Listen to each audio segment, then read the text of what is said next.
রাধে রাধে বন্ধুরা, জয় গৌর জয় নিতাই। তোমাদের আনন্দময়ীমা লীলা কথা পাঠ করে শোনাচ্ছিলাম।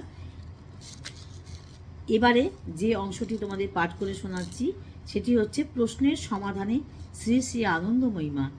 প্রশ্নের সমাধানে শ্রী শ্রী আনন্দময়ীমা। শ্রী শ্রী আনন্দময়ী মাতার ধর্মপুত্র জ্যোতিষচন্দ্র রায় মাতৃবন্দনা করে বলেছেন, ভগবান বা ঈশ্বর বলতে আমরা যা জানতে পারি শ্রী শ্রী মা তাহারই মূর্ত প্রকাশ। তাহার দেহ ও লীলাবিলাস সবই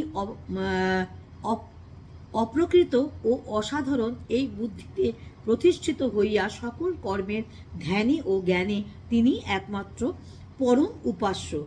ইহা স্থির করিয়া তাহার শ্রী পাদপদ্মে হৃদয় বসাইতে পারিলে পরমার্থ পথে অন্য কোনো আশ্রয়ের প্রয়োজন হইবে না। এভাবে সাক্ষাৎ জগৎজননী স্বরূপা আনন্দময়ী মাতা সন্তানদের কাছে পরম আশ্রয়স্থল ও ত্রাণকারিণী রূপে প্রতিভাত হয়ে উঠেছিলেন। একদা জ্যোতিষচন্দ্র মায়ের নিকট তার স্বরূপ সম্পর্কে জানতে চেয়েছিলেন। এই প্রশ্নের উত্তরে মা বলেছিলেন, আমি আগেও যা, এখনও তা, পরেও তা।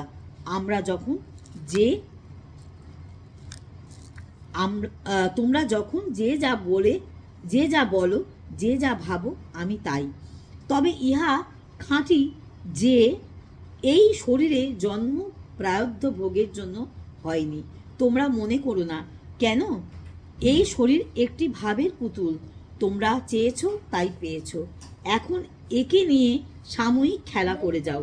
তাই আনন্দময়ী মা চিরকালীন জগৎ মাতা। ভক্তদের টানে তিনি ধরাধামে আবির্ভূতা হন এবং ভক্তদের ইচ্ছাক্রমে তার সমস্ত জাগতিক ক্রিয়াকর্ম প্রতিপালিত হয়।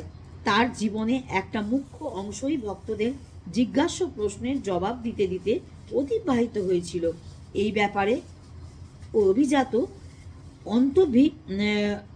অনভিজাত নির্বিশেষে তিনি প্রত্যেকের সমাদর করতেন এবং ব্যক্তির গ্রহণযোগ্যতা অনুসারে প্রশ্নের জবাবও দিতেন। এ কারণে তার উত্তরের মধ্যে বৈচিত্র্যময়তা ও বিভিন্ন বর্ণময়তা পরিলক্ষিত হতো। এছাড়া বিশেষভাবে বৈশিষ্ট্য তার কথাগুলি মাধুর্যপূর্ণ হয়ে উঠত। শ্রী শ্রী আনন্দময়ী মা তার সম্মুখে উপস্থিত ভক্তমণ্ডলীর যে কোনো প্রশ্নের উত্তর কিছু না ভেবেচিন্তেই সাবলীল গতিতে দিতে থাকতেন, কিন্তু তার উত্তরে কেউ কখনো অখুশি হতেন না। প্রত্যেকে তৃপ্তি মনে প্রত্যাবর্তন করতেন। আর সে যুগের কেউ তার শাস্ত্র ও অভিমতের ব্যাখ্যা ভুল প্রমাণিত করিতে পারিতেন না, কারণ যিনি স্বয়ং প্রকাশ পূর্ণ ব্রহ্ম নারায়ণী, তাকে নিয়ে কি কোনো প্রশ্ন তোলার অবকাশ কোথায়? এই প্রসঙ্গে বলা যায়, আনন্দময়ী মা ঢাকার শাহবাগে অবস্থানকালে ঢাকা শহরের এক দার্শনিক সম্মিলনে অনুষ্ঠিত হয়েছিল। সম্মিলন শেষে সেখানে উপস্থিত দার্শনিক বৃন্দ ও অধ্যাপক মণ্ডলী হঠাৎ এসে উপস্থিত হন শাহবাগের বাগান বাড়িতে আনন্দময়ী মায়ের কাছে। আজ এই পর্যন্ত বন্ধুরা, পরবর্তী অংশ আবার পরবর্তী ভিডিওয়ে পাঠ করে শোনাবো। ততক্ষণ তোমরা সঙ্গে থাকো, সাথে থাকো। রাধে রাধে, জয় গৌর জয় নিতাই।